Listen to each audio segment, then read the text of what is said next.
Nebraska goes 2-0 this week to set up a high-stakes in-state battle with fierce rival Creighton. Hello and welcome into the Scarlet Shootaround podcast. My name is Blake, here with co-host Mike, ready to dive into what is a season-defining week for the Nebraska Cornhuskers. Mike, how are you doing in preparation for game or Super Bowl week, really? Hate Creighton week, frankly. No, I'm good. Had a good Thanksgiving break, had some turkey, some stuffing, all the goodies. Some nice rolls. So pretty satisfied on that front. Just looking for a big Nebraska basketball win to top it all off, to be quite honest. And were you lucky enough to be situated by a TV that showed Colorado State beating Creighton? Unfortunately not. I was not. I watched some highlights. We'll obviously get into that game maybe a little bit later, but I've seen the results. Couldn't be more happy about it, to be frank. I tweeted about this as well as it was happening live. That was the biggest thing I was thankful for this Thanksgiving. Yeah. And when I tell you my entire family was jumping and rejoicing over a Creighton loss, it really is hatred. It really is hatred. It's hate week. No, it's hate week. It's not just a name. It's genuine. I do not like that team. I don't like that blue. I hate Creighton. I hate Creighton. Having said that, let's hop into it. Let's review our games this week. Big game against Duquesne, big game against Fullerton. What did you take away from those, Blake? Well, Duquesne, it was our first real test, right? Huskers come away with an 89-79 victory. I want to say they led by about 16-17 at one point, but it was an absolute battle for a lot of the game. They had their big three that we kind of mentioned in our preview episode. And those guys were as legit as it comes, right? I mean, they were probably, and I'd be interested to wonder, I think that's probably a fringe tournament team based on just their guard play alone. Now, they lacked a little bit in their bigs. They had the one guy, I can't remember his name off the top of my head, that played pretty well in absence. I think Drame, in absence of a couple of their studs. Yep. But Nebraska trailed 39-37.5, rallied a little bit in the second half, and had a huge, I believe it was a 13-0 run from the 13-minute mark to the 10-minute mark. They kind of kept the Dukes at arm's length, so helped Nebraska kind of get away from there. But it was a tight game, back and forth for a lot of it, and I was sweating in the stands a little bit. Yeah, you were at the game. I know you were there to witness it all. I watched on the screen instead. A very, very impressive showing, I think, from Nebraska. As you said, this might be a fringe tournament team. I think it's a very solid squad from Duquesne. Just some things that I noted. Our free throws were much improved this game. We shot 90% from the line. That's the first time since 2018 that Nebraska's done that. The bugaboo, maybe it's over. I don't know who's to say, but love to see that. And another big thing for me was our assist numbers. We had 18 assists to 2 turnovers. I think Jamarcus Lawrence played a pretty good game, 26 minutes, 6 points, 2 rebounds, 3 assists, no turnovers. I know we've been talking about it a lot so far this season, his transition into kind of becoming an actual point guard instead of kind of that combo guard type of deal. So those were kind of my key takeaways. I think Nebraska's, obviously, we said it before, we're a deep team. We can shoot the three, we can play good defense, and we can play in the paint when necessary. So it's a pretty well-rounded squad.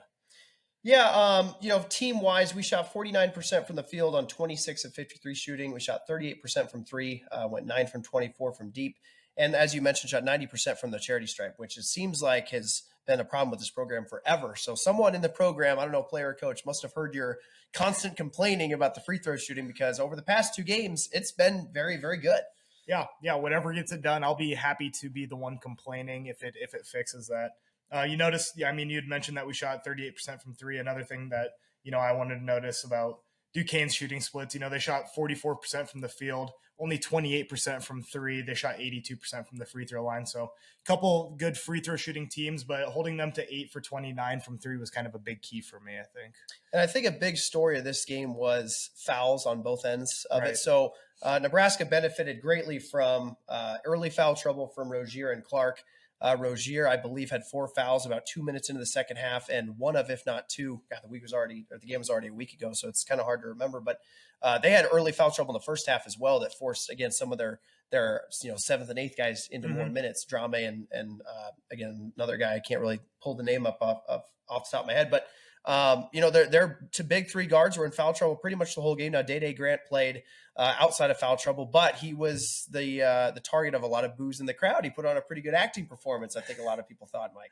Yeah, maybe a spot on Broadway, who knows? But he's a veteran guy. He knows how to work the whistle a little bit. Maybe. I mean, he played 38 minutes. He drew 9 free throws, made them all. That's the type of player he is. He's a veteran like that. So.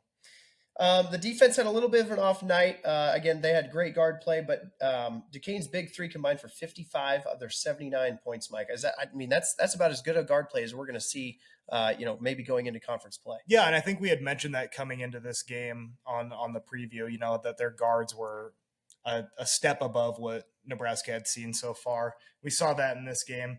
They took a vast majority of the shots on the squad, and maybe that'll help get us ready for the Creighton game coming up. I think the big thing for me is just, like I mentioned earlier, 18 assists to 2 turnovers for us, much improved. And I know Fred had something to say about that after the game as well. I just look at the two stats that stand out the most to me: the 18-2 assist to turnover ratio, and the 28-31 from the line, 21-22 in the second half. Those are huge when you can knock down your freebies like that, and that's what allowed us to extend the lead when we got into the bonus that quickly. And Mike, 18 assists to 2 turnovers, a 9-to-1 ratio. This is something that the program hasn't seen in a long time, but I think it goes to show you that even come early season, these guys are starting to get a feel for each other, understand everybody's role in the offense, and Lawrence and Boogie have really started to emerge as true point guards. Yeah, I was very pleased with Boogie Coleman's performance this game. 2 points, 2 rebounds, 4 assists, no turnovers. I mean, the points and rebounds might not be what you want to see, but I'm looking at that 4 assists to 0 turnovers when a team's kind of looking for a point guard. To see a guy come out, have that type of game, I think that was very, very impressive. As long as we're on the topic of assists, I think Alec, obviously, 12 points, 7 rebounds, 5 assists, maybe not known for his passing, but quite a good game for him. We know Mass is a great passer. He had 3 assists himself. The lone 2 turnovers were from him, but I think we got some playmakers all over the floor. If we can take care of the ball like we did this game, it's good things for Nebraska. And Gary, again, goes for 25-1, so he's been an incredible force, coming off the bench as a sixth man for the squad. He went 7 or 10 from the field and went 2 for 4 from deep. So his 3-point shot kind of took another step forward. I think he's gained a little bit more confidence from outside the arc. Yeah, and I think that's an important thing. I think Fred trusts him to be able to take those shots in system, maybe not forcing up bad looks, hopefully. If they're coming within the system and he's got a good look, I think he's got the green light to shoot it. You mentioned he's coming in off the bench here. One thing that I want to note is we're talking about starters versus bench players in our depth. One big thing for me in this game, Alec was our only starter that was positive in our plus minus. Mass was -5, Lawrence -2, Tominaga -3. Wilcher, Hoiberg, Gary, and Coleman were all over +10. So we killed them, bringing the fresh legs in, bringing the bench. We've harped on it so much about the depth. This is just a great example of what it brings to a team, especially when a tough matchup against a solid team in Lake Duquesne. And I think it shows, especially as well, when they're going to have guys and guards more specifically that are running up and down all the time, that are playing their 38 or 37 minutes like some of their guys were doing, right? You're getting fresh legs that can rebound with force, that can, play intense defense against guys that maybe have been out on the floor for 12, 13, 14 minutes straight. Yeah, it's not easy. I know Fred's harped on the defensive side to, like you said, have those fresh legs come in there, try to put the clamps on those guys, especially guard play like this, where they're going to be running around quite a bit. I think that's a very important thing, and I love to see those numbers coming out from the bench. I think that's just a great game from our bench players. You always talk about with this team as well that you never really know who's going to be the leading offensive threat every night. Well, against Duquesne, it was Tominaga. He had 23 points and 2 rebounds. He had 9 points from the free throw line, went 6 for 12 from the field, and went 2 for 7 from 3. So maybe not the shooting night he wanted from the 3-point land, but he's kind of chippy all game. Him and Grant were kind of going back and forth with some of the flopping stuff and those types of things. So Tominaga maybe got put off of his game a little bit mentally, but still had a workmanlike 23. Again, you mentioned Alex, 12, 7, and 5. That's an incredible line for him. And if we can get that from him every night, I think Fred would be more than happy with that. Then, Bryce Williams, he went for 11, 1, and 1. it's almost weird saying it was a quiet night for Bryce Williams with 11 points, but if it just shows again that anybody on this team within the top 8 can explode any night. I mean, I'm sure it's coming up at some point. Tominaga might go for 30 and Wilshire might go for 17. You just never know. Yeah, it makes it tough to game plan against Nebraska, I think, is the big thing. If a team comes in with a defensive plan of somebody they want to lock in on, if they want to lock in and key on Bryce Williams, as you'd mentioned, maybe Tominaga goes off, maybe Mast adds 10 here, Alec with 12. The spread out scoring just makes it so much harder to lock in and shut down this Nebraska offense. I think it bodes well for them going forward.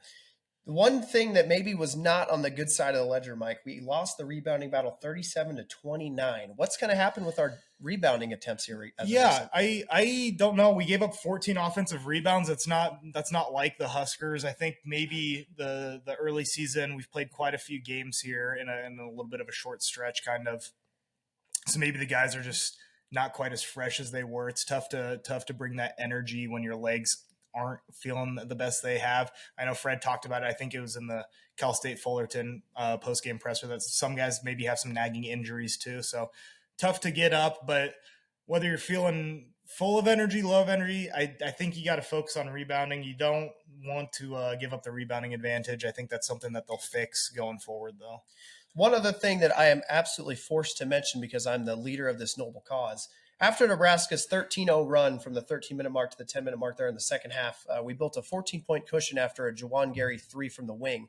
There was no sandstorm played. And one of the favorite things of myself, and there's a little bit of a community here within the Husker basketball Twitter realm, we need to play sandstorm anytime Nebraska momentum forces an opposing team timeout because it keeps fans energized in the stands. It keeps that momentum going through the timeout, and the fans love it, and it engages them, and it's exciting, and it gives people something to look forward to. So I tweet it every single time that this happens, and I will continue to do so until somebody does something about it. And I hope those of you faithful listening will continue this cause because it needs to get changed. If Nebraska forces a timeout from the other bench, we need to play sandstorm. I don't know what happened, but it's got to change. Yeah, especially on a big run like a 13-0 run, you get a 3 to top it off. I mean, capture that momentum and keep it rolling. I agree with you. I know back in our college days when we were in the student section, I always loved hearing sandstorm. I'd lose it. Maybe didn't hear it as much then as we would hope to, but yeah, I agree with you 100%. Just play sandstorm. Just play sandstorm. Just play it. So wrapping up the Duquesne review again, the Huskers win 89-79 after trailing 39-37.5. Huskers shoot pretty well offensively, really well from the free throw line, and we hold Duquesne to 44% shooting from the field, 28% from three, and they had 8 assists to 6 turnovers. So really good all-around effort from Nebraska, just looking for some rebounding improvement. So moving into Cal State Fullerton, Mike, Nebraska gets an 85-72 victory, but maybe a little bit closer than what the score indicated. Yeah. Like I said, maybe the guys are just lacking a little bit in the legs right now. I think the defense wasn't quite up to standard, especially against a team of Cal State Fullerton's quality. Win your clunkers. I know we've said it before, but I think there's much to be learned and improved. I'm glad they have a week off to get ready for the Creighton game. That's for sure. Mast goes for 19, 9, and 3, and Mikey shot 3 for 3 from the top of the key in three-point land. So very, very nice development on that side. He worked his way out of 4 offensive rebounds out of his 9 total, and he had 3 assists. So really nice game from the Dutch oven. Yeah, I've said it before. When you got a big that stretches out the floor, you can go five spaced out, 5 spacing. Really pull shot blockers away. I think that'll be a big factor here. I know I keep mentioning against Creighton. If Mass can keep that kind of performance, pull Kalkbrenner out, I think that's going to help a lot of guys inside. The Huskers as well, Mike. They had 5 different players in double figures in scoring, so really nice scoring distribution from the Husker offense. Yeah. I think we've seen it every game. It seems like I think we have multiple guys going off for double digits. Seems like Gary had 13 off the bench. That's actually every game now this year. Nebraska's had somebody coming in off the bench giving double-digit points. It's incredible. It's the depth of this team. Maybe it's Juwan Gary more recently, but it's been Sam Hoiberg. It's been a bunch of guys this year so far. Now, Gary went 2 for 7 from three-point land, and I think he started with a make. He maybe even made 2 in a row, but then he had a really bad stretch where I think he had maybe 3 air balls, Mike. Yeah. He shot more threes in this Cal State Fullerton game than Tominaga did. I can't say that that's going to be a recipe for success moving forward. Yeah, I had mentioned I think he's got the green light when it comes within the offense. I love the confidence to keep shooting it, but maybe after a while there, try to put the ball on the floor, get to the hoop, draw a foul, mix it up a bit. But I love the confidence from him. I love the fact that he's feeling his shots that good that he's willing to pull the trigger after 2 air balls, even if he puts up another one. Only way to go from there is up. So, and I kind of tweeted this too. It's kind of become the Gary Wild ride. You don't know if it's going to be nothing but net or a complete air ball. So you kind of just pray whenever he throws a shot up. But Tominaga, a perfect night from the field, Mike. 5 for 5 from the field, 3 for 3 from three-point land, and 4 for 4 from the charity stripe. Scores 17 points and snags 4 rebounds. How about his game? Hell of a game. I think we talked about it, maybe not last episode, maybe an episode or two ago, about his volume's not going to be probably as much there this year if he can be efficient. Now, I'm not saying he has to make 100% of his shots every game. That's as efficient as it gets, but I love to see that from him. It's maybe a little bit tougher to feel that stroke, feel good about your shot when you're not putting up double-digit shots a game, but going perfect, 5 for 5 from the field and a very, very efficient 17. I think if we can pencil him down for, double-digit points every game, that would be great for us. Jamarcus Lawrence also had a really nice game, had 11 points, 2 rebounds, and 6 assists with 0 turnovers, Mike. I think he's starting to shoot a little bit more, kind of really fully understand his role. The fact that he's kind of starting to hunt his shot a little bit. I think he had a corner 3 in this game as well. It's been an awesome development, and Fred seems to be very excited about the way he's developing as well.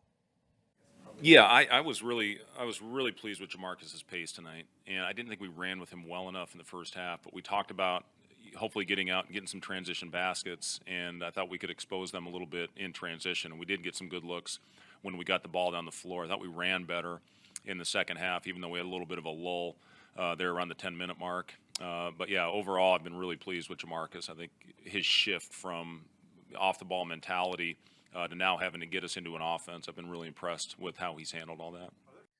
And Mike, Lawrence's 11 points showed him his first game scoring in the double digits for us this year.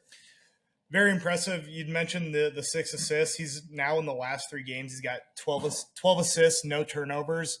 As Fred had mentioned, really coming into his own, kind of being the guy controlling the pace, controlling the ball. I like, him saying that we weren't running with him as well as we could. Now, I mean, Nebraska ended up with 10 fast break points. Maybe it could have been a couple more for the Huskers there if we pushed the pace. But, love what I'm seeing from him. I know if we're talking about assists and point guard play, Boogie Coleman's going to come up. He kind of had a rough night tonight. He only had, he didn't have a point. He had 2 rebounds, 2 assists, 4 turnovers.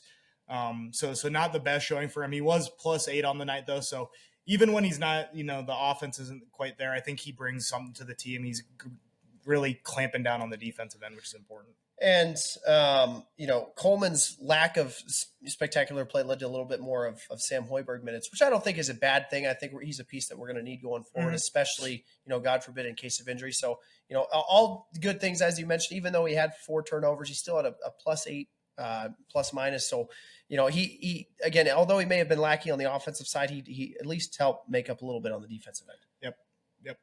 Max Jones, on the other hand of this thing, Mike, he did whatever he wanted. His finishing line was 33-3. We tried a couple different defenders on him, and nothing seemed to click for the Huskers on defense. Yeah, I mean, the dude was cooking, played 31 minutes. It was pretty efficient, 10 for 19. He shot over 50% from the field. Like you said, he's doing whatever he wants. When a guy's on like that, there's not a whole lot you can do, to be honest. So, Mike, again, the defense we talked about in the Duquesne game as well, but it's been lacking the past 2 games. Is it a lack of urgency? Is it a lack of effort? Is it a lack of focus? Fred mentioned it in the presser, but do you think the defense can get sharpened up here before Creighton? Yeah, I think they will, and I think maybe even just, as you mentioned, maybe a lack of focus, maybe a little bit of a look-ahead spot. I know the game was a week away from this Cal State Fullerton game, but maybe some of the guys are looking forward to Creighton and what they need to do against them. So maybe a bit of a lack of focus, as I'd mentioned, against Duquesne. Maybe there's a little bit of, nagging injuries, what have you, that makes it a little bit tougher to get up for that. So I think the guys will right the ship, though. I think they'll bring the defense. I think they'll have a good showing. The good news, Mike, and as Fred kind of alluded to in the presser, the free throws the last 2 games have been spectacular. They've been 47 out of 51 their last 2 games from the charity stripe. Incredible. Yeah, 95% in this game. Shot, what do we got here? 19 for 20. That's just incredible. 11 for 12 in the second half. I mean, maybe it's not the quality of team that we need to do it against, but it's good to see we can do that. If we can carry that forward, I would be ecstatic. In fact, found a note here. This is our best minimum 20 free throws. This is our best free throw shooting performance since 1995. Wow. That's a minimum 20 free throws. A minimum 10 free throws, I think it was our best free throw shooting performance since I want to say like 2018, 2017. So it's been a long while since we had this kind of performance from the free throw line. Love to see it going into a massive game. Offensively, the Huskers shoot 47% from the field on 27 of 58, shoot 40% from three-point land, going 12 for 30, and as you mentioned, shoot 95% from the charity stripe. 18 assists to 9 turnovers, so we didn't really take care of the ball maybe as well as we did the prior game, but still a 2-to-1 ratio instead of a 9-to-1 ratio. Probably not necessarily sustainable, but not too bad from the Huskers, but a couple turnovers that you'd like to clean up, Mike. Yeah, I mean, I think the big key here, as we'd mentioned, the defense maybe lacking a bit, but we did force 12 turnovers on their part. I know we don't necessarily get a lot of takeaways or turnovers, so I see that as a big positive. You know, at the end of the day, Huskers are 7-0. It's the 5th time in school history that you can say that. I mean, we are getting into some record kind of stuff here. I mean, this does not happen often. 7-0, first time since the 1992-1993 season. I was not even born. I've never seen a 7-0 Nebraska basketball season in my lifetime.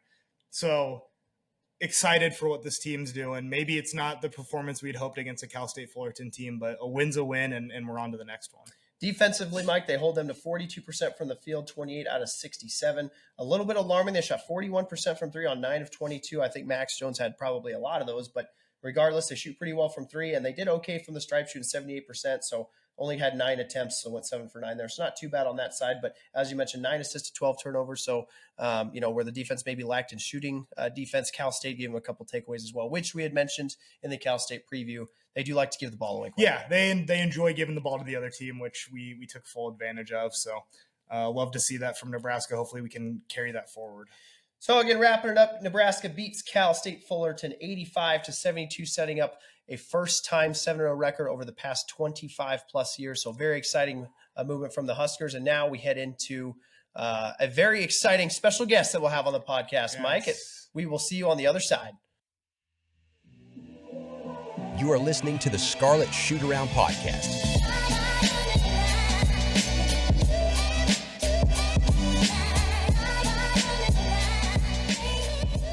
Welcome into the Scarlet Shootaround podcast again, here with very special guest of ours, former Lincoln East product, former North Dakota State Bison, and Nebraska Cornhusker, but most importantly, Creighton Blue Jay killer, Sam Griesel. Welcome into the podcast, Sam. How are you doing today? Thank you. First of all, I appreciate you guys having me on. I'm doing well. It's getting cold here in Germany, just like I know it is back home as well. But yeah, I'm doing well. I can't complain. Yeah, we love to hear it. Yeah, it is getting a little chilly that time of the year. As you'd mentioned, I know you're in Germany now. I guess just going to get into some questions. You know, I know growing up, you grew up here, obviously in Lincoln, but you played for the German U20 team. Obviously, it's a big transition to go from living here in the States to overseas, no matter what. But do you think playing and having that experience with the German U20 team has kind of helped your transition to playing basketball over there? Yeah, I think more from just like being away from home and like living style, or like just living wise, like being a human, having that experience for the 2 months or whatever that I played with them really helped the transition into that side of things over here. It is a really big jump, honestly, just because, I mean, we're playing high level, like European basketball in a really good league. So, really, I'm just trying to, obviously this is my rookie season of professional basketball. I'm trying to learn, be a sponge, just learn as much as I can. My teammates have been great, but yeah, I think the U20 experience definitely helped in a lot of different aspects so far in my rookie year. Awesome. Yeah. And I know you had mentioned your teammates there. You have the chance to play with another former Husker, Glenn Watson Jr., on the same team as you over there in Germany. Do you think that's kind of helped? You know, I know you guys didn't play together in college, but I'm sure, you know, you had mentioned that you definitely watched him growing up play.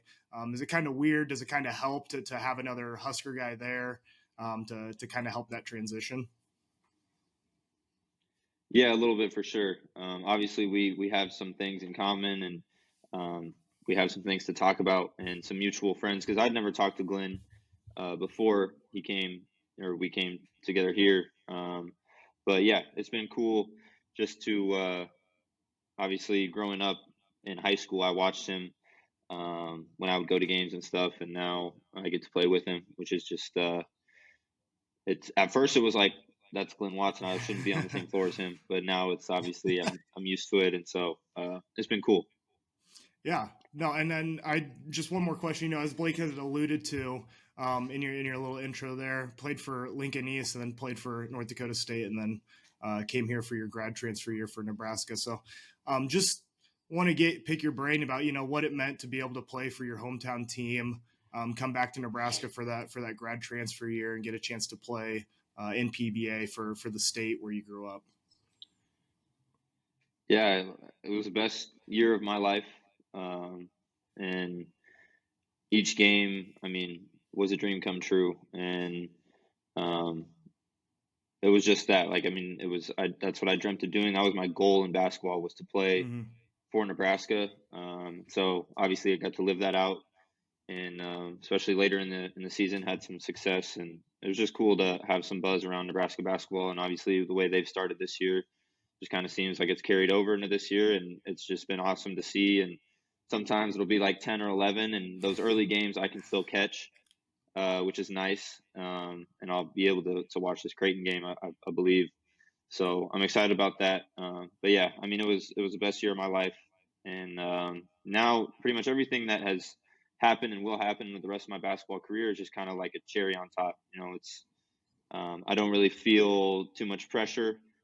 Like I said, it was my goal, my dream to play for Nebraska, and now like whatever happens, happens. I'm gonna work hard and I'm gonna have fun doing it and have some really cool life experiences. But playing at Nebraska was like my everything. So Oh, that's awesome. It's really cool to hear from, obviously a couple of guys that live and breathe the sport, but I, can only imagine what it's like to actually take the court for what was your hometown favorite team growing up and all that kind of thing. So you mentioned it is Super Bowl week. It's Hate Creighton week. We cannot stand blue. We can't stand the team in Omaha. I say all the time off the podcast, if a meteor were to strike anywhere on earth, I'd hope it hit Creighton University. So, so take us through, Sam, that Creighton game.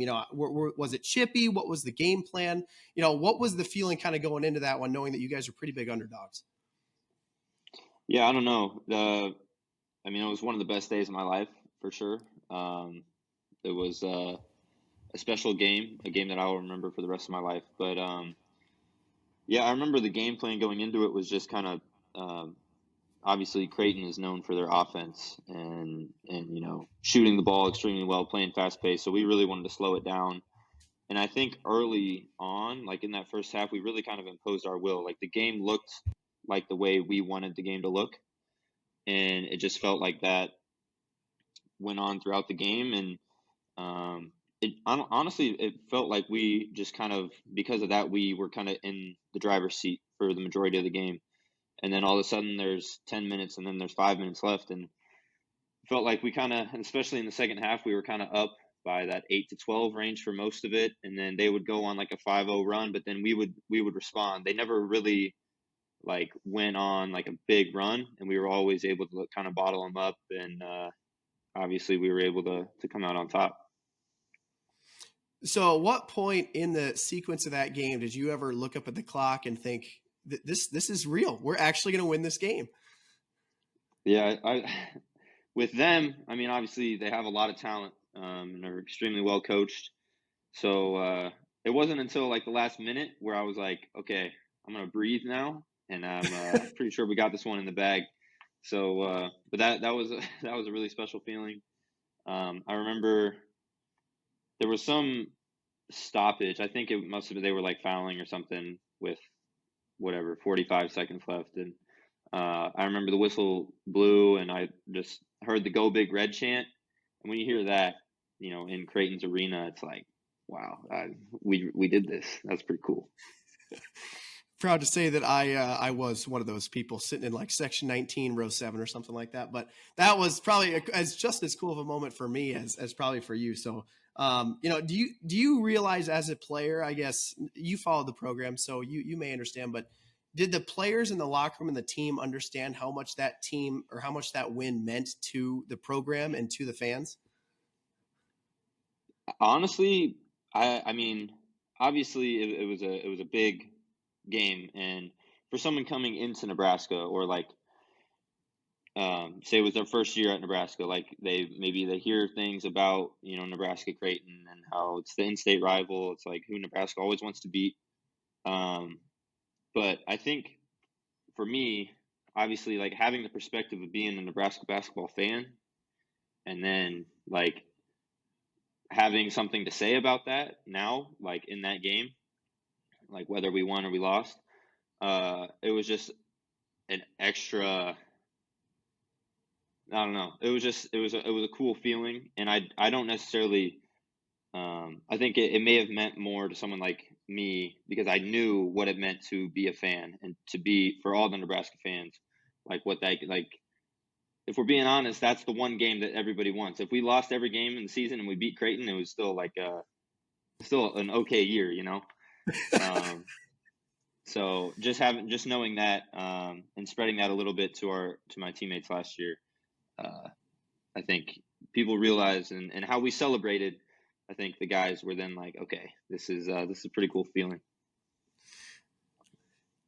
I love it. So, you took the floor against a couple guys that are still going to be taking the floor this year against Nebraska. Farabello, Kalkbrenner, Trey Alexander, some of those guys. What can you say as to a personal scouting report on these guys? How do we, go about shutting them down, and how do we need to approach, Kalkbrenner, who can take over a game down low? Yeah, I mean, I would assume, the game plan is going to be kind of similar to last year, slow the game down, and but obviously, Nebraska has some talented bigs, and they're really deep this year. It seems like, and it's cool to watch. They're a fun team to watch. So I've been able to, talk to Fred a few times already this season, just kind of catch up, and he's really excited about this group. And the one thing he always says is that they just compete, and so I think they're obviously. I mean, it's going to be a sellout. It's going to be a crazy atmosphere, and they're going to come ready to compete. And but the same on the other side. Creighton has experience now, and these guys. I've played against Baylor Shireman for the last 4 years of our college careers, and so obviously, he's ultra talented. They have really talented guys, and Trey Alexander and stuff like that. But I think it's going to be a really close game. It's going to be a dogfight, and I wish I could be there in person. But like I said, I'm glad that I'll be able to watch it. I think we play on Sunday as well, so I think I'll be on the bus back to where I stay here in Germany. So I'll be watching it on the bus, probably yelling and screaming. So I might have to wake a few guys up, but it'll be worth it. I'll let them know. I love it. Okay, last one, and then we'll let you go. We need a score prediction, Sam, and who's going to be your player of the game? What's the storyline of this game? Okay. I think score prediction will go 77-71. The Big Red. And player of the game, I'll go with I'm gonna go with Bryce. Like it. He picks the versatile guy. Always a smart move. And one more question, just so we kind of understand maybe what the players think. If we beat Creighton at home to extend to 8-0, do we have a pass to storm the court? Hey, yes, I say so. Absolutely. I love it. And if awesome. If the security guards have a problem with it, they can take it up with me. I'll fight for you guys. I love it. Well, awesome. Well, hey, thanks.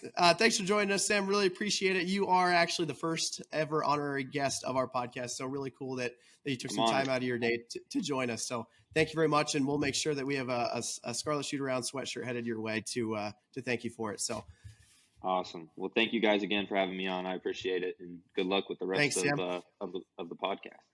Yeah, appreciate it. Okay, guys, we'll catch you on the other side going into our Creighton preview.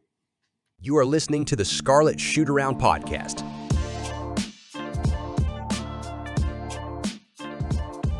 Welcome back into the Scarlet Shootaround podcast here. Let's start previewing Creighton, Mike. They are 5-1 on the year, number 15 in the AP poll, and coincidentally, number 15 in Ken Pom.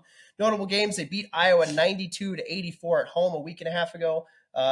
Common opponent, they beat Florida A&M 105-54, so much larger of a margin than we were able to. But as we had mentioned earlier, they lost to Ken Pom, number 29, Colorado State, 69-48 in Kansas City. So now they do play Oklahoma State here on Thursday. We're going to release this prior to that game, so we won't have any of that information. But Mike, this is a Creighton team that's projected to finish third in the Big East, and they have a lot of high-end returning talent from last year. Yeah, very deep, very experienced team. You know, they're 15th in D1 experience in the nation, returning a lot of guys, a lot of seniors, a lot of juniors, getting a lot of minutes. So as you had mentioned, though, big loss against Colorado State. They only scored 48 points. It's not exactly what you're used to seeing from Creighton, and maybe that's the key to the game here.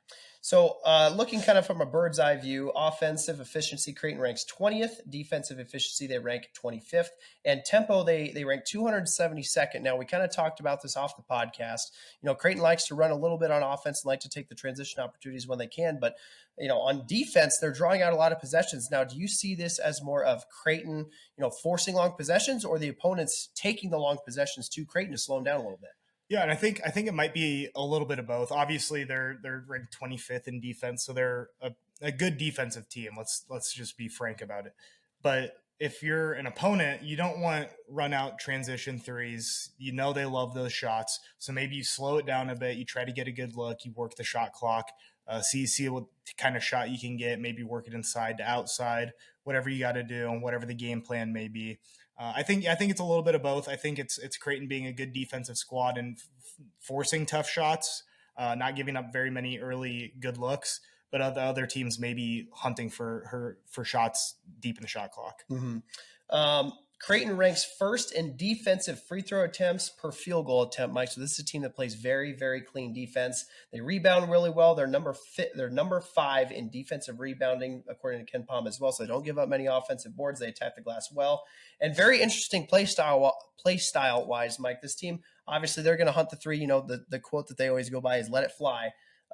They're third in offense, but they're second in defense in 3-point attempts per field goal attempt. So, Mike, this team really shuts down the three-pointer on defense. Yeah. You mentioned they're third in the nation in 3 points per field goal attempt. So over half, 52% of their field goal attempts are 3-pointers. Incredibly high rate, but they hold other teams to just under 22% of their shots being threes. So they're going to close out. They're going to run you off the line. They got a big guy inside. You know, we'll get to their lineup here in a bit. They got, you know, a big man inside, kind of a shot blocker. He's going to affect your shots maybe if he doesn't even get a block. So that's kind of their defensive identity. That's their offensive identity. They're not going to give up that three. At the end of the day, they're just doing the math. They're saying 3's greater than 2, so we're going to shoot the 3s, and we're not going to let you do it.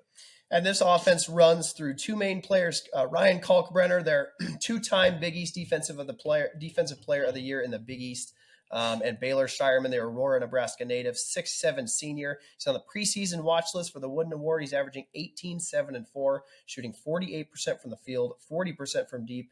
But he is committing 2 turnovers a game, so a little bit of carelessness within this starting lineup for Creighton. But Mike, you got to find a way to stop Shireman and Kalkbrenner in this one. Yeah. You mentioned Shireman in his ridiculous 40% from 3, and that's not on low volume. We're not talking 4 for 10. No, he's 20 for 50 on the year. They've played 6 games, so he's almost attempting 10 threes a game. This guy's going to let it fly, as you mentioned, let it fly. He's a great shooter. We're going to have to really focus up, close out on him. I think a big way to kind of take care of those 2 guys you mentioned, try to get them into early foul trouble like we did against, a Duquesne. Try to, make them go deeper than they want to go. Maybe they only go 6 or 7 deep normally. Maybe we can push that to 8 or 9 guys that they have to play. Make it a little bit harder on them. Again, another really good shooting guard. They have Trey Alexander, who's been there for a couple of years. He's a 6'4" junior. He was honorable mention all Big East last year. He's sporting a 16, 7, and 5 line so far this year on 43% shooting from the field, 31% from 3. But again, we talked about it, 3 turnovers a game he's averaging, so maybe a little bit careless. Yeah, no, I think they do. have some issues with turnovers. I'm seeing multiple guys with, around 4 turnovers a game. If Nebraska's, that's something we can take advantage of. I think that'd be great. Get some easy buckets. We know Creighton can fill it up, so take the points where you can get it. Then they have point guard Stephen Ashworth, a 6'1" senior transferring from Utah State. Pretty highly regarded guy in the transfer portal last year when they brought him in. He was a first-team All-Mountain West player. This year, he's tampered down a little bit, only averaging 8, 3, and 4, but he is shooting pretty effectively at 46% from the field and 41% from deep. Yeah, another guy, not necessarily low volume. He's 12 for 29 from 3, so he's shooting about 5 threes a game. We talked about over half their shots are from 3, so it's not too surprising. They got multiple guys shooting a lot of threes, but yeah, these are not low volume percentages. These are guys that are great shooters, and Nebraska's going to have to be able to key in on that. The good news here, Mike, is that this team doesn't have a super deep bench, right? So, you kind of talked about off the podcast, Isaac Trout usually starts for him, but he doesn't log a ton of minutes. He gets subbed out. Mason Miller is a part of their most frequent lineup, according to Ken Palm. He's a 6'9" sophomore, averaging 7, 5, and 1. He's shooting 44% from the field, 47% from 3, but again, not high usage, but he can scare you from 3. Yeah, another guy. This guy's shooting, he's 8 for 17 from 3. Like another guy with almost 23-point attempts. You got to be able to close out, and that's what they do. Nebraska's going to have to do it themselves and prevent that, make them maybe try to work inside out and take twos. So as you round out the roster, their sixth man, Francisco Farabello, a 6'3" senior, averaging 6, 3, and 2, shooting 50% from the field, and another guy, Mike, 40% from 3. Mainly a 3-point threat, doesn't do a whole lot else. I think he exploded against us last year, had 3 3-pointers, if I remember correctly. Yeah, that sounds about right. So he was kind of a pain in the Huskers side. And then Isaac Trout, as we kind of mentioned, a 6'10" freshman transfer from Virginia. Could have come home to Nebraska, similar to Baylor Shireman, decided to shun us and go play for the in-state rival Creighton Blue Jays. So I can't say that there's a whole lot of love lost there. He's averaging 6, 3, and 1, shooting 50% from the field and 46% from deep. Yeah, I mean, I think we can be honest. This is a good squad. Not deep, but they're a good squad. They've earned their ranking. Ken Palm, 20 in offense, 25th in defense, 15 overall, ranked 15 in the AP poll. Not going to fool anybody and say that this is a bad team. It's a solid squad. Obviously, the biggest test for the Huskers yet. Puts the Duquesne team maybe to a bit of a shame. They're 80th in Ken Palm, so quite a bit of a jump here. So let's not kid ourselves. This is a good squad, but I think the Huskers got a good shot. So the Creighton Blue Jays, they have the highest 3-point scoring distribution in the entire country, Mike. 44% of their points scored are from behind the arc.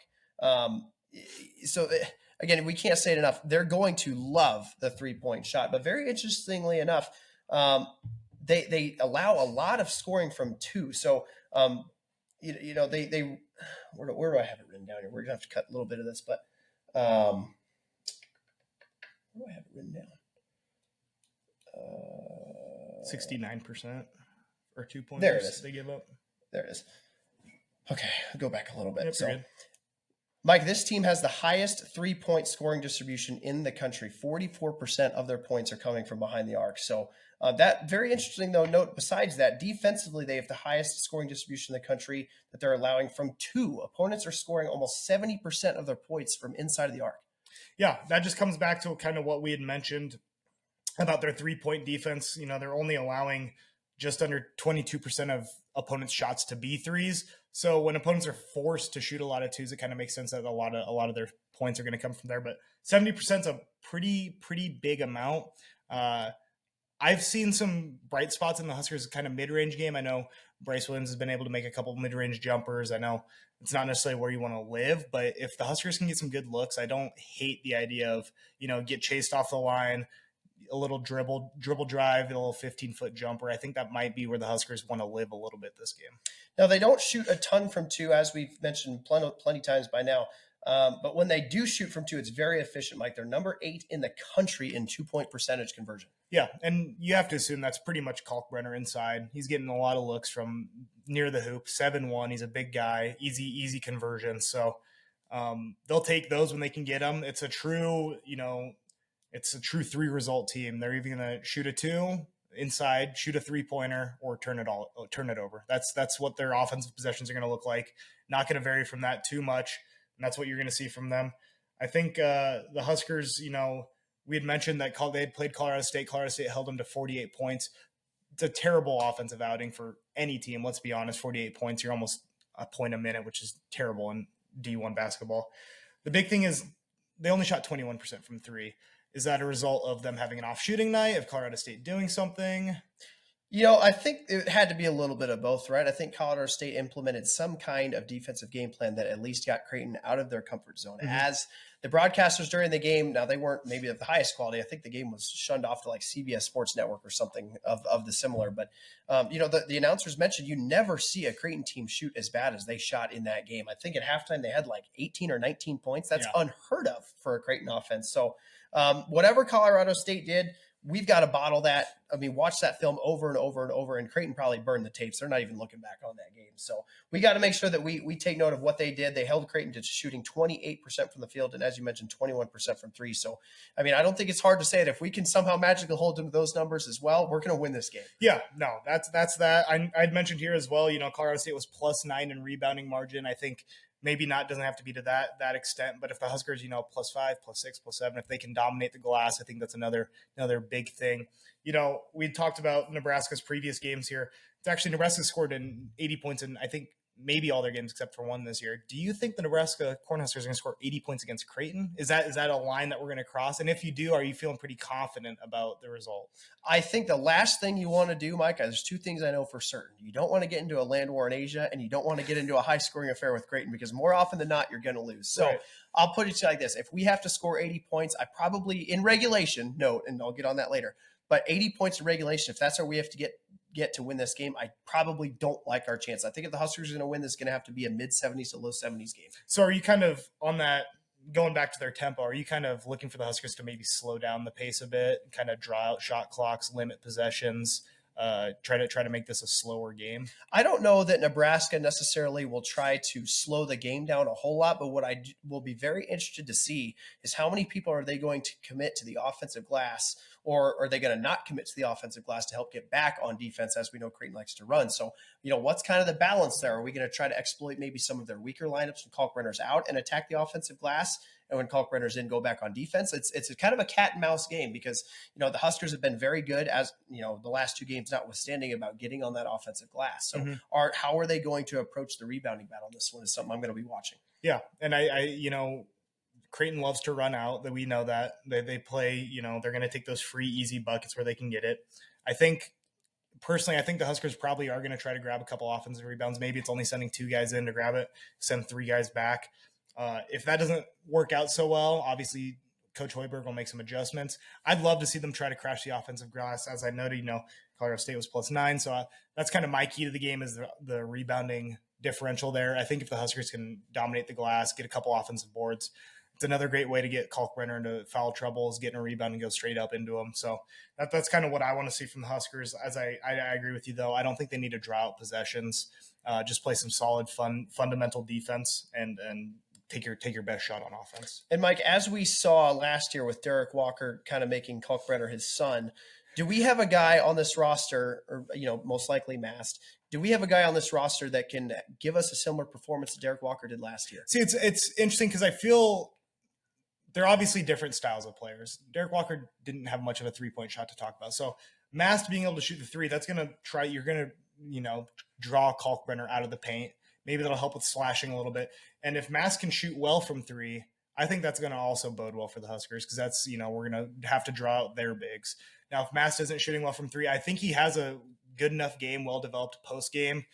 He's a great passer. So I think Mast is, he kind of is the linchpin for me in this game, is that matchup inside. If Mast has a big game, another double-double, I think that's huge for the Huskers. As long as we take care of the ball. I know he's had a couple turnovers in our last couple games, so take care of the ball, maybe get a couple assists here, double-double, looking good for the Huskers. So, you kind of mentioned we need to get them in foul trouble. That's one of my biggest keys to the game, Mike. We mentioned prior, they're 266 in the country in bench minutes. They only go about 7 deep, and if guys aren't in foul trouble, they usually keep their main 5 or 6 out there. So their bench is pretty shallow. So if we can manage to get, a couple of their key guys, Shireman, Kalkbrenner, Trey Alexander, if we can get those guys with a couple fouls early, I think it lends to a really good success, similar to the blueprint of that Duquesne game. So if we can find a way to get them in foul trouble early, that's going to work hugely to our advantage. I think we need to play really aggressive 3-point defense. They love to shoot it. They love to guard it. They want to shoot from deep all game. We got to be able to try to limit. They're going to hit theirs. They're going to get theirs. But if we can try to limit them to shooting close to maybe 35%, I think it's going to give us a pretty good chance. And last but not least, Mike, you just have to want it more. The stage is set. You've gone 7-0. You've done everything that you need to do going up to this point. Haven't played a game to even 10 points yet. So the Huskers have done everything that's been asked of them up to this point. Can you go into the arena against a top 15 opponent and tell yourself, we can play with these guys tip for tat? And Mike, the crowd's going to be loaded up. This is a Sunday matinee game. People are going to be there. I don't imagine there being an empty seat in the house. This is going to be a very, very fun environment in Lincoln on Sunday. No, as you'd said, you got to want it. And if you're a Nebraska basketball player and you can't get up for this game and you're lackadaisical, there's no energy, I don't know what you're doing playing for Nebraska basketball. Frankly, this is what we live for. We don't always have 7-0 starts, as we alluded to, but every year we're going to get up for Creighton. We're going to try to give them a shot. This is, as you had mentioned, hate week, Super Bowl week, whatever you want to call it. This is the game that's important to us. I think the Huskers are going to come out with a lot of energy. I think they're going to crash the glass. I think they're gonna get the Blue Jays into foul trouble early. I think it's going to be a great game for the Huskers. So Mike, Ken Pom projects us to a 73-72 loss. Bart Torvik projects us to a 74-73 win, which, Mike, that alludes us to a pick for a spread, Oklahoma State game notwithstanding. I'm putting you on the spot. What is your score prediction for the Creighton game? I think the Huskers are going to take it. Obviously. Can't go otherwise, right? In regulation, 74-69. Wow. They will make free throws down the stretch. Creighton will try to extend the game. We will make our free throws. They might make a late three to pull the game closer. It might not be – I'm not going to say it might not be that close because it's a 5-point game, whatever I'm predicting here. But we're going to make free throws. We're going to carry on that. Maybe we're not going to shoot 90%, but I think we've seen improvement. I'm confident that the bugaboo of the free throws might be on the way out. I love what I'm seeing from the guys. I think we're going to close it out. What say you?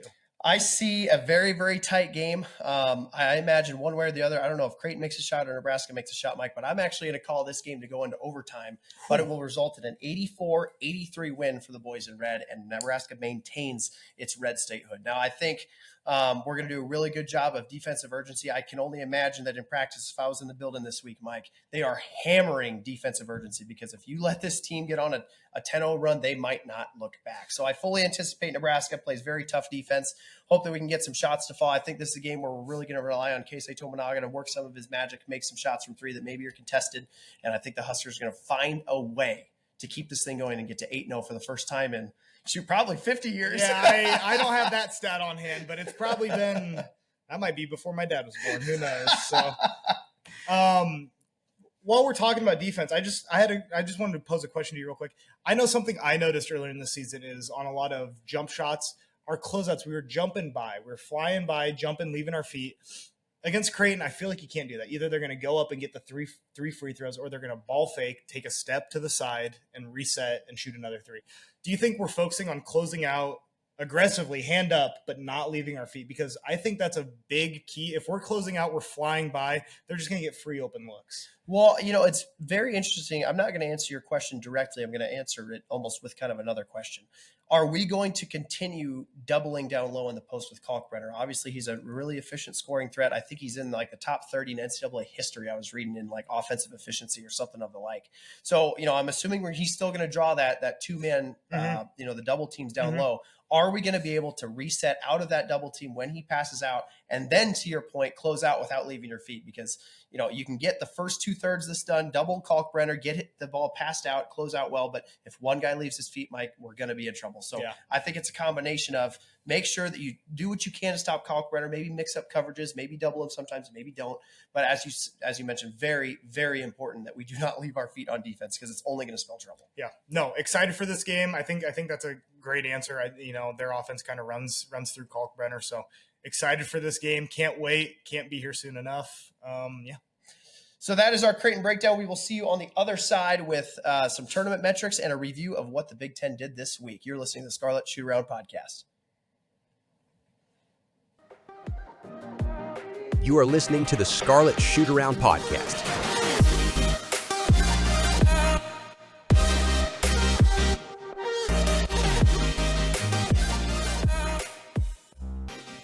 So, Mike, it's been a good week for the metrics here for Nebraska basketball. Kind of moved up a little bit. Ken Palm maybe softening on us a little bit because of our lack of defensive efficiency. Mm-hmm. But going through the quick rundown here, the net rankings that Bart Torvik projects, they're not official yet. I think those go live in December, but we're 30th in the net. ESPN BPI has us at 47. Ken Palm, as we sit today, has us at 46, maybe 47 on last check. Bart Torvik has us moved up to 30.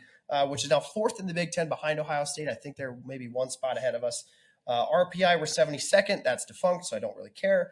Team rankings, we're at 55th. And wins above bubble, we rank 24th. So it looks like we got a couple nice wins based on other teams that may be projected to be on the bubble. So Bart Torvik, Mike, highest percentage of the year as it keeps on going up. Torvik Regulatology odds are 84.2% chance at a bid, projected 7 seed. Team rankings on the opposite end of the spectrum with an 18.8% chance at a bid. ESPN gives us a round of 32 chance of 9.3%. And Joe Lunardi does not have us in his bracketology that was updated this morning. So he obviously has a Nebraska bias. He just doesn't know ball, frankly. Does? Yeah, he I'll be the first to say Joe Lunardi doesn't know ball. No, obviously he does. It's obviously early in the season. I think in nearly 85% from Bart Torvik, if we beat Creighton, that number might go to the moon. I don't know. As you mentioned, wins over bubble. So that's just kind of a metric that shows you compared to other bubble teams how you're looking. Obviously, a win above bubble can't be more than one. A certain game can't be above more than one. That'd be like if you beat the best team in the country. I think we have Purdue later this season, and it's a 0.76 because it's at home.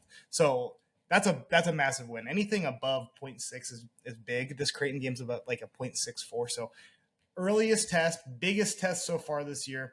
I mean, that Oregon or the Duquesne game was actually a 0.8. So, I mean, we're looking pretty good as the wins against bubble here. Wins above bubble, excuse me. Love to see it. I don't know about the 9% auto bid. That's creeping up too. After what I've seen from some of the Big Ten teams, especially Purdue this week. This week. I'm not sure that we can be creeping up too much there, but I don't want to be the fun police anymore. I am starting to buy in more and more. I love seeing that number creep up. Now, when inevitably we will lose one game this year, let's be honest. Maybe we'll go undefeated. Who knows? But if and when we lose our first game and that number comes down, I don't want it to feel like a gut punch. I like what we're seeing, though. I think, Nebraska's done what they need to do to get a little bit of respect. Not if you're Joe Lunardi, obviously, but love the numbers. I'm buying in more and more. I go back to our preseason recording. I'm talking about, maybe the Huskers make it. I'm feeling more and more confident. The more I see this team play, the more I see them gel, the shot distribution, the way the offense runs, multiple people scoring double digits. I think it's a better team than I thought it was going to be, and I think we have a better shot to make it than I thought we did before the season. Something that I'm very excited to track as well, Bracket Matrix, which kind of, conglomerates a lot of different bracketologists, ideas that they put out there and early season brackets that they produce and compiles into one spot. They are refreshing their feed, I think, in the first week of December. So very interested to see how that pops out. As it sits in the preseason, we were in 3 of 44. I very much expect that number to be north, maybe more like, 20 out of 44, 21 out of 44. Again, it all depends kind of what we do in the next 2 weeks. We have a huge slate coming up. Off the top of my head, it's Creighton, and then I think we play into our Big Ten teams. Yep, Minnesota, Michigan State, and then Kansas State on the 17th. So a couple, really big stretch coming up. You never want to look past your current opponent, and it's pretty much impossible to do that with Creighton. But I think if we can find a way to go 2-2 in this stretch, depending on what those wins are, I think you're happy as a Husker basketball fan. You never want to start to expect too much. You have to remember that we're not number one in the country. We're undefeated, but we're not that good.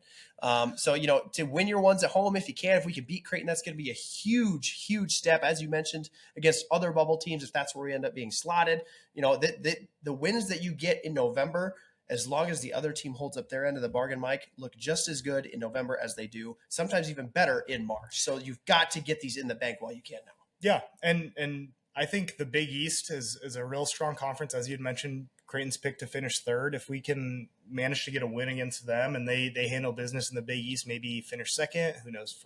Maybe not first. UConn's looking pretty legit again this year. I agree with you. I think these wins are huge, as you had mentioned. If we win our home games out of these next 4, that would be Creighton and Michigan State. I know Michigan State hasn't had their ideal start to the season. I think they're still a good squad. I think a win against them is still going to carry quite a bit of weight. Maybe if we, like, as you said, 2-2, maybe with a Minnesota win. But if we go, 1-3 against a Creighton, a Michigan State, a K-State, any one of those wins would be pretty solid. I'd be happy with one of those three. Obviously, I'd be over the moon with 2 out of the 3. But yeah, if we go 2-2 in this stretch, I'm assuming kind of we beat Minnesota. They're a little not looking too hot to start the season. I love what it does for our tournament odds. So you mentioned Minnesota, Mike. Let's kind of move into the Big Ten roundup a little bit. Minnesota went on the road to number 70 San Francisco, kind of played a neutral site game that wasn't really neutral, as we know plenty with Kansas State last year. I think they played at Oracle Arena or something along those lines down there. They lost 76-58, got pummeled by 18. Garcia, though, goes for 19, 6-1, and Payne scores 15 off the bench. So Minnesota's starting to revert back to the mean. They started really hot this season, but we're kind of seeing them become their true self a little bit. Yeah, I think Minnesota's probably going to be in the bottom, third, bottom quarter, bottom fifth, bottom 14th. I don't know who's to say. Bottom 14th of the conference. I think they might be the team getting picked on when it comes to the conference slate, but we'll see. There's plenty of season to turn it around for them. But don't love what I'm seeing from the Gophers so far. Indiana gets a nice home win against the 135th ranked team Harvard, 89-76. Kalel Ware explodes for 28-8-3 with 3 steals to top it off on 12 of 13 shooting. So Indiana gets a really nice win to help the conference out against an Ivy League opponent. Yeah, you gotta do what you gotta do. I know they're tough loss against UConn. UConn looks legit. A 20-point loss is never great, but Indiana's, they've handled business elsewhere. So, as you said, a big win for the conference. Ohio State goes and messes around and wins the Emerald Coast Classic with a couple nice wins, 92-81 over number 8 Alabama being the gem of the 3. And they also beat Santa Clara 86-56. They check in at 124 in Ken Palm, and they beat Western Michigan, which I don't think they're any good. But really, really nice showing from Ohio State, and I think they've gained a lot of respect in at least a lot of these ranking metric systems. Yeah, no, that helps. I know we had kind of talked about, is the Big Ten too weak? If Nebraska finishes 6th, is that going to be bad? But wins like this for the conference, a big win over a Alabama team that's pretty good. I was surprised to see that final score. I won't lie. I didn't think Ohio State necessarily had it in them, but anybody can win any day. That's why we love college basketball. Huge win for them, big win for the conference. Iowa loses to number 24 in Ken Palm, Oklahoma, 79-67, but they do beat number 61 Seton Hall, 85-72 for a 1-1 record in the Rady Children's Invitational. They did lose to eventual champion Oklahoma, so a 1-1 showing from Iowa, kind of proving that we kind of are what we thought they were, at least to this point. Yeah, nothing too surprising there. I think they're probably not as good of a team as Oklahoma, but I think they're probably a better team than Seton Hall. So kind of expected from them. Yeah, like you said, kind of what we thought they were. Michigan slides a little bit, going 1-2 in the battle for Atlantis. Obviously, a pretty nice field down there, but they lose to number 38 Memphis, 71-67 in a tight game. They lose to number 47 Texas Tech, 73-57. But thankfully, they steal a win against number 90 Stanford, 83-78. Mike, I was watching that one. It was a battle from start to finish. So Michigan looks like after that nice win at St. John's they had early in the year, they're starting to falter a little bit. Yeah, I think maybe they're not quite as good as I thought after that big win, like you mentioned, against St. John. I think they're probably going to end up middle of the pack somewhere, maybe bottom half of the conference. We'll see where they end up, but I like Nebraska finishing higher than them personally. Mike, Penn State falls on their face, going 0-3 in the ESPN events multi-team event. They add losses to number 18 Texas A&M, 89-77, number 58 Butler, 88-78, and number 83 VCU, 86-74. So they take 8th place out of 8 in that MTE. So really not helping the Big Ten there. Yeah, no, I think, you hear VCU, this isn't the Shaka Smart VCU of 15 years ago. Maybe they're not quite as good of a team this year as they have been in years past. So a tough loss, tough stretch there for Penn State, losing all 3 of them. Definitely sliding down the rankings a little bit. They might be neighbors with Minnesota towards the bottom there. Michigan State had a close loss to number 4 Arizona, 74-68. They fell behind by 10 at half. dug a little bit too big of a hole to come back from. And they only shot 29% from three. So Spartans had a tough outing, but Mike, they have had a gauntlet of a non-conference schedule. So I think they're going to be ready. And I don't think we have too much to worry about the Spartans. Yeah, you see the record 4-3, kind of scratch your head a bit. Obviously, they had the head scratcher against James Madison at home to start the year. But other than that, they lost to Duke and Arizona. I mean, two bluest of blue bloods teams here. As you said, I wouldn't be too worried if I'm a Spartan fan. They'll get it right the ship. They'll finish top of the conference. Wisconsin has been on a little bit of a hot streak. They come back from down 10 to beat number 84 SMU 69-61. 5 Badgers scored in double digits for a huge second half comeback. And Mike, Wisconsin's got some serious momentum after starting off the season slow. Yeah, started slow. I know they had a big win against Virginia that we had talked about last time. See them followed up with a win against SMU. They beat Western Illinois as well, who's not very good, but take care of business. They're now, sitting at 5-2. They're sitting, I think, 22 in Ken Palm now, so this slotted above us now. They're looking hot, carry a little bit of momentum. I know they got a big game against Marquette here on this December 2nd.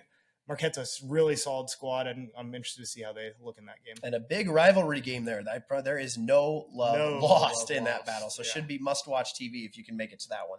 And then, Mike, rounding out the Big Ten, Purdue wins the Maui Invitational. They beat number 7 Gonzaga 73-63, number 9 Tennessee 71-67, and number 6 Marquette 78-75. So I don't think there's any question at this point, Mike, Purdue is the best team in the country. Cream of the crop. Yeah, best team in the country. They probably have the best player in Zach Edey.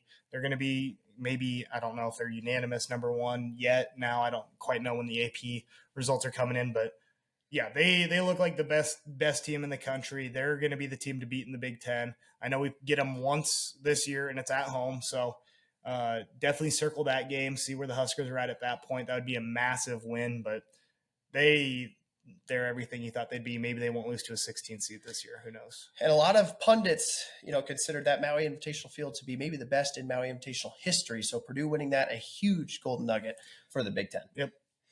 So that wraps up everything that we wanted to talk about. Cannot wait for Creighton Week. We've been looking forward to this and hoping that we were 7-0 for this one for a very long time. So Hate Week is finally here, Husker fans, and I cannot stand the color blue. So a couple of things we want to talk about before we exit. We are going to have a very exciting giveaway here. We've got some logoed sweatshirts that are going to be arriving here within the next week. So Mike, who's posted videos, hopefully we can get him a picture to post this on the YouTube side of things for those of you watching there. Has a little logo on the left chest and our full logo on the back. So really nice white. We're going to pose a tweet on our Twitter at Scarlet Shoot Pod. Easy to enter. All you'd have to do is like and retweet. If you only want to like, that's 1 entry. If you only retweet, that's 1 entry. If you're doing both, it's 2 entries. So every like and retweet is an entry into the giveaway. We'll make sure that we get that decided before the next episode. So we'll have that ready to go. So make sure that you're active on our Twitter page. Interact. We live tweet the games. We post any kind of Husker updates on news and rankings. So great resource for any of you guys that are diehard Husker basketball fans. So make sure that you enter our giveaway there. Very excited about that. I want to thank again Sam Griesel for joining us. Very excited and honored to have him as our first guest here on the podcast. And obviously very excited to hear his take on the Creighton rivalry and a little bit of his activities he's doing now in Germany. So thanks again to Sam for joining us. Again, I can't stress enough, make sure you follow us on Twitter. We're very active on there, so make sure that you keep your eyes peeled to that. Outside of that, Mike, I'm very, very, very excited for what kind of atmosphere we're going to have at PBA on Sunday. I think they're calling for a red out, so this is going to be a very electric atmosphere. Yeah. I as Ed mentioned, this is what you come to Nebraska to play basketball for, is to play against Creighton, play against a normally very good squad and represent this state and turn the state red, keep it red. Go Big Red. It's going to be a big one, Mike. Very, thank you for checking in with us. Very excited for this season. Let's make sure that we get a huge Creighton win. I cannot wait to talk about a massive, massive Nebraska basketball victory come post Creighton game. So for myself, Blake, and co-host Mike, we'll leave you with a little motivational speech. Go Big Red. Great moments are born from great opportunity. And that's what you have here tonight, boys. That's what you've earned here tonight. 1 game. If we played them 10 times, they might win 9. But not this game. Not tonight.